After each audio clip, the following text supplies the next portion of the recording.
ఇక డీటెయిల్స్ చూస్తే నిన్న మొన్నటి వరకు గంజాయి చాక్లెట్స్ ను అమ్మకాలు చూసాం. కానీ గంజాయి చాక్లెట్స్ ను పాలతో తయారయ్యే తాండాయిలో కలిపి 50 రూపాయలకు అమ్మాల్సిన తాండాయిని 150 రూపాయల అమ్మకాలు జరుపుతున్న వ్యక్తిని ఎస్టీఎఫ్ఏ టీం లీడర్ అంజిరెడ్డి సిబ్బందితో కలిసి పట్టుకున్న ఘటన ఉప్పుగూడ చార్మినార్ ఎక్సైజ్ స్టేషన్ పరిధిలో వెలుగులోకి వచ్చింది.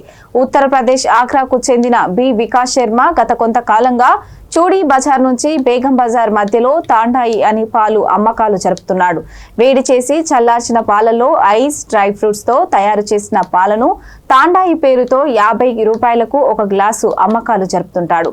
వేసవిలో చల్లదనంతో పాటు గంజాయి చాక్లెట్ ను మిక్స్ చేసిన తాండాయి పాలను 150 రూపాయలకు అమ్ముతూ సొమ్ము చేసుకుంటున్నాడు.